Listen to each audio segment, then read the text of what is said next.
ఈ సమావేశాలలో దురదృష్టవశాత్తు దాదాపు 25 ప్రశ్నలకు సభలో సమాధానం లభించలేదు. ప్రతిపక్షానికి చెందిన గౌరవ సభ్యులు ప్రశ్నలు వేస్తున్నారు, రావట్లే. దాని మీద దాని కారణం ఏంటంటే వాళ్ళు ప్రశ్నలు వేయడం వల్ల మరొక 2 మెంబర్స్కి మాట్లాడే అవకాశం పోతుంది. అది సమంజసం కాదు ప్రజాస్వామ్యంలో. కానీ ప్రశ్నలు అడగడానికి సభలో ఉండటం లేదు. మీరు చూస్తూనే ఉన్నారు, ప్రశ్నలు వస్తున్నాయి, వాళ్ళు సభలోకి రావట్లేదు. ఈ కారణంగా సభలో ఎవరో ఒకరి ద్వారా మరో 2 ప్రశ్నలు అడిగే అవకాశం కోల్పోతున్నారు. ఇది చాలా దురదృష్టకరం. సభకు ఎన్నికైన గౌరవ సభ్యులు సగర్వంగా సభకు రావాలి. ప్రజలు ఎన్నుకున్నారు మిమ్మల్ని, సభలోకి వెళ్ళి మా సమస్య మాట్లాడమని. సభకు రావాలి.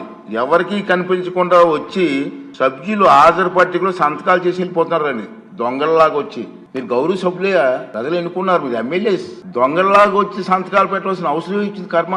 ఒకసారి ఎమ్మెల్యేగా గౌరవప్రదమైన దీంట్లో ఉండి హాజరు పట్టికలో సంతకం చేసి సభకు ఆ మొహం చాటేయడం వారికి గౌరవాన్ని తగ్గించిందే తప్ప పెంచదని చెప్పి నా తాలూకు అభిప్రాయం.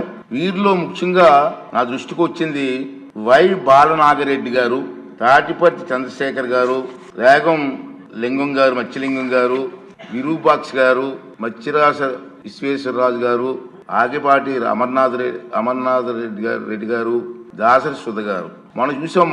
గవర్నర్ ప్రసంగం ముగిసిన తర్వాత అంటే ఫిబ్రవరి 24వ తేదీ తర్వాత వేరు తేదీల్లో అటెండెన్స్ రిజిస్టర్లో సంతకాలు పెట్టేట్టు నా దృష్టికి వచ్చింది. అంత దొంగచాటును వచ్చి ఒక దొంగల మాదిరిగా సంతకాలు పెట్టవలసిన అవసరం లేదు.